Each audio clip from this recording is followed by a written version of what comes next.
కూటమి ప్రభుత్వం అధికారంకి వచ్చే ముందు సచివాలయ ఉద్యోగుల్ని చాలా బాగా చూసుకుంటామని చెప్పి కూటమి ప్రభుత్వం చెప్పింది. చంద్రబాబు నాయుడు గారు ఉద్యోగులు బాగా చూస్తామన్నారు, 1వ తారీఖు శాలరీ వేస్తామన్నారు. గత ప్రభుత్వంలో మీ పరిస్థితి ఏంటి? ఈ ప్రభుత్వం వచ్చిన తర్వాత మీ పరిస్థితి ఎలా ఉంది? అంటే సచివాలయ ఉద్యోగులు అనగానే ముందు జగన్మోహన్ రెడ్డి గుర్తుకొస్తారు కొంతమందికి. మీరంతా జగన్ టీం అంటారు. నేను ఒక విషయం అయితే చెప్తాను సార్. ఒక కంపెనీ ఉదాహరణకి ఆ కంపెనీకి సీఈఓ మీరే అనుకోండి. ఆ సీఈఓగానో ఎండీగానో ఉన్నటువంటి మీరు బయట యువత ఉన్నారు, వారికి నా కంపెనీలో అవకాశం ఉంది, ఖాళీగా ఉన్నారు, వారికి అవకాశం కల్పించాలి, వారికి ఏదన్నా ఉపాధి కల్పించాలని చెప్పి మంచి మనసుతో మీరు ఒక సహాయం చేశారు. ఆ చేసిన క్రమంలో అంటే మీరేం చేశారు, ఒక అవకాశం ఇచ్చారు. అర్హత ఉంటే మీరు ఉద్యోగంలోకి వస్తారని. అంటే రాష్ట్ర ప్రభుత్వాన్ని, మీ సంస్థని మీరు నడుపుతున్నారు. మీరు నడుపుతున్నటువంటి వ్యక్తిగా మీ మనసులో కలిగిన మంచి ఆలోచనతో మీరు ఆ రోజున ఉద్యోగాలు ఇచ్చారు. ఆ కృతజ్ఞత మీ కంపెనీలోకి వచ్చినటువంటి మీ ఎంప్లాయీస్ ఎవరికైతే ఉంటుందో అదే రకంగా కృతజ్ఞత భావాన్ని ఎప్పటికీ మర్చిపోం. ఒక రాష్ట్ర ప్రభుత్వంలో ఒక ముఖ్యమంత్రి గారు చేసిన మంచి ఉదాహరణకి సమతుల వ్యవస్థ గతంలో ఉన్నప్పుడు ఎన్టీ రామారావు గారు మండలాల వ్యవస్థగా తీసుకొని వచ్చారు. ఆ మండలాలు తీసుకొచ్చినటువంటి ఎన్టీ రామారావు గారు ఆ రోజు ఉద్యోగాలు ఇచ్చారని కీర్తిశేషులు ఈ తెలుగు రాష్ట్రాలు, తెలుగు చరిత్ర బతికున్నంత వరకు బ్రతికి ఉండే తెలుగు ప్రజల ముఖ్యమంత్రిగా సుస్థిర స్థానాన్ని సంపాదించిన ఎన్టీ రామారావు గారు ఉద్యోగాలు ఇచ్చారని చెప్పి వారందరూ కూడా కేవలం ఎన్టీ రామారావు గారికి మాత్రమే అభిమానులుగా ఉంటారంటే అది సమంజసం కాదు. అది ఏ రకంగా కాదో ఆ కంపెనీకి సీఈఓ మారినప్పటికీ కంపెనీలో మేము బద్దులుగా ఉన్నాం కాబట్టి, ఆ కంపెనీలో పనిచేస్తున్నాం కాబట్టి ఆ సీఈఓ గారు అక్కడికి కంపెనీలోకి వచ్చిన కొత్త సీఈఓ గారు ఏవైతే విధానాలు తీసుకుంటారో ఆ ప్రభుత్వం ఏదైతే రాష్ట్ర ప్రభుత్వ నిర్ణయం అంటే ప్రభుత్వం ఉద్యోగులు వేరు కాదు, ప్రభుత్వంలో ఉద్యోగులు భాగస్వాములు. అదిగాక క్షేత్రస్థాయిలో ఇప్పటికీ గ్రౌండ్ లెవెల్లో సచివాలయ ఉద్యోగులు అంటేనే అదొక నేను అదే చెప్పబోతున్నాను. రాష్ట్ర ప్రభుత్వం సంబంధించి రాష్ట్ర ప్రభుత్వం ముఖాన్ని ప్రతిబింబించేది మాత్రం ఫేస్ అయితే మాత్రం క్షేత్రస్థాయిలో ప్రజలకు కనబడేది ఈ రాష్ట్రంలో ఉన్నటువంటి 1,15,000 మంది, ఇప్పుడు ప్రస్తుతం 1,13,000 మంది సచివాలయ ఉద్యోగులు పదోన్నతులు ఇతర కారణాల వల్ల వెళ్ళిపోయిన వాళ్ళు, పదోన్నతులు పొందిన వాళ్ళు మిగిలితే 1,13,000 మంది గ్రామ వార్డు సచివాలయ ఉద్యోగులు మాత్రమే రాష్ట్ర ప్రభుత్వానికి ప్రజల్లో ఫేస్ అనేటువంటి విషయాన్ని ఏదైతే ఫేస్బుక్ లాగా మనం చెప్తామో రాష్ట్ర ప్రభుత్వానికి ఫేస్ ఏదైనా ఉందంటే అది గ్రామ వార్డు సచివాలయం. అంతేకాకుండా మీరు అన్నట్లుగా ఇప్పటికీ అదే కనబడుతూ ఉందంటే అది అపోహ, దానికి మేము సమాధానం చెప్పలేం. ఇప్పటికీ కొంతమంది మీ మీద అదే మార్కులో ఉన్నారు. మేము ఒకటే చెప్తున్నాం సార్. మీకు ఎప్పుడైనా అటువంటి సందర్భం ఎదురైంది మీకు? సార్ నేనైతే మీకు ఇప్పుడు చెప్పినట్లుగా కంపెనీ చెప్పినట్లుగానే ఇప్పుడే చెప్తా ఉన్నా.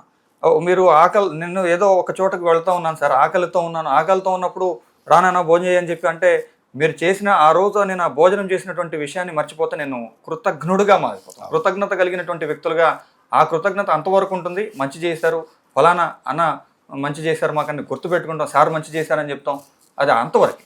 కానీ ప్రభుత్వంలో ఆ కంపెనీలో మేము పనిచేసినంత కాలం 62 సంవత్సరాల వరకు ఎంతమంది సీఈఓలు మారితే ఆ సీఈఓ గారు ఏదైతే చెప్తారో ఆ నిర్ణయం తీసుకుంటుందో ఆ ప్రభుత్వం సమిష్టి నిర్ణయం ఏదైతే క్యాబినెట్టో మంత్రిమండలో లేకపోతే ఆ రాష్ట్రంలో ఉన్నటువంటి రాష్ట్ర ప్రభుత్వం చీఫ్ సెక్రటరీ గారు, ఆ గవర్నర్ గారు ఏదో ఆ నిర్ణయం ఏదైతే తీసుకుంటారో ఆ నిర్ణయానికి ఆ ప్రభుత్వ ఉత్తర్వులకు కట్టుబడి మాత్రమే గ్రామ వార్డు సచివాలయ ఉద్యోగులు పనిచేస్తారని, అందులో 0.0001% కూడా అపోహ అవసరం లేదని, ఎవరైనా సరే ఈ విషయాల మీద అవగాహన లేకుండా మాట్లాడితే అది వారి అవివేకం తప్ప మరొకటి కాదని చెప్పి తెలియజేస్తాం. గ్రామీణ స్థాయిలో ఎప్పుడైనా అలాంటి సమస్య ఎప్పుడైనా ఫేస్ చేశారు? మీకు ఉండొచ్చు, సహజంగా ఉండొచ్చు, బట్ వారికి అవగాహన లేక మాత్రమే చేస్తారు. ఇప్పుడు ఉదాహరణకు మీరు సచివాలయ ఉద్యోగులే ఆ టైంలో వచ్చారు కాబట్టి అపోహ నిందలు వేస్తే ఐఏఎస్ అధికారులు, ఐపీఎస్ అధికారులు, ఐఎఫ్ఎస్ అధికారులు, ఐఆర్ఎస్ అధికారులు వీరందరూ కూడా ప్రతి ప్రభుత్వం మారినా కూడా వాళ్ళకి 60 సంవత్సరాల వయసు వచ్చేంత వరకు వాళ్ళు పనిచేస్తారు.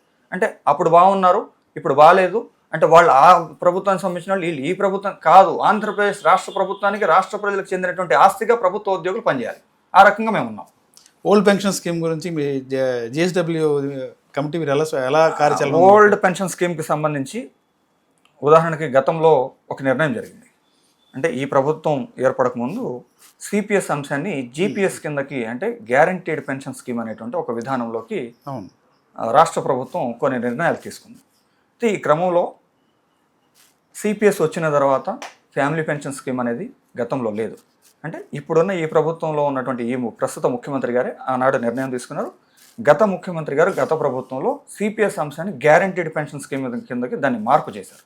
అయితే ఇది చాలా వ్యాస్ట్ సబ్జెక్ట్. దీని మీద సిపిఎస్కి సంబంధించి రాష్ట్ర ప్రభుత్వ ఉద్యోగులు అన్ని రాష్ట్రాల్లో ఏ రకంగా అయితే కోరుకుంటారో దానికి సంబంధించి మా మాతృ సంస్థ ఏపీ ఎన్జీఓ సంఘం ఏపీ జేఏసీ చైర్మన్ గారు ఇప్పటికే పూర్తి ప్రాతినిధ్యం చేస్తూ నిన్న వచ్చినటువంటి అంటే 28వ తేదీన వచ్చినటువంటి 28 నవంబర్న ఒక గుడ్ న్యూస్ తెలిసింది.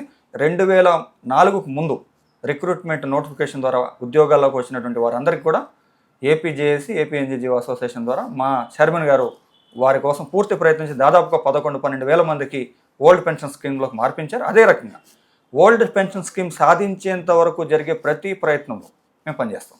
దానికోసం మా కృషి ఉంటుంది. ఎందుకంటే 62 సంవత్సరాల వయసు వచ్చేంత వరకు అంటే రాష్ట్ర ప్రభుత్వం 62 సంవత్సరాలు రిటైర్మెంట్ ఇచ్చింది కాబట్టి అప్పటి వరకు దాని తర్వాత పనిచేసిన తర్వాత ఆ ఎముకలు కుసించిపోయేటువంటి పరిస్థితుల్లో ఆ పని చేసినటువంటి ఉద్యోగులు కార్మికులు ఉంటారు కాబట్టి తదుపరి వారికి కనీసం ఏదో ఒకటి ప్రభుత్వం నుంచి భరోసా లేని పరిస్థితులు ఉంటే ఆ కుటుంబాలు పూర్తి స్థాయి చిన్నాభిన్నం అయ్యేటువంటి రాబోయే రోజుల పరిస్థితులు ఉన్నాయి. కాబట్టి ఓల్డ్ పెన్షన్ స్కీమ్ అనేది కేంద్ర ప్రభుత్వ పరిధిలో ఉన్నటువంటి అంశం. ఈ అంశాన్ని ఈ ఓల్డ్ పెన్షన్ స్కీమ్ సాధించడం కోసం సిపిఎస్ఈఏ అంటే మాకు ఏపీ సిపిఎస్ఈ అనే జేఏసీలో సభ్య సంఘం ఉంది. ఆ సంఘంతో కలిసి దాంతోపాటుగా మా చైర్మన్ గారి ఆధ్వర్యంలో మా చైర్మన్ గారు ఏదైతే చెప్తారో దాని ప్రకారం పనిచేస్తాం. పెద్దల సలహాలు సూచనలతో కేంద్ర స్థాయి వరకు ఆ అంశాన్ని తీసుకెళ్లడం కోసం అలాగే all India state government employees federation అని చెప్పి ఉంటుంది. దాంట్లో ఏపీ ఎన్జిఓ సంఘం నుంచి ఎవరైతే అధ్యక్షులు ఉంటారో వారు ఆల్ ఇండియా వైస్ చైర్మన్గా ఉంటారు. ఈ అన్ని రాష్ట్రాల సమస్యల మీద చర్చలు జరుగుతాయి. ఈ అంశం కొలిక్కొచ్చేంత వరకు పాత పెన్షన్ స్కీమ్ సాధించేంత వరకు 1,00,000 మంది ఉద్యోగుల తరపున మా ప్రయత్నం కూడా ఉంటుందని చెప్పి మేము భాగస్వాములు అవుతాం తెలియజేస్తాం.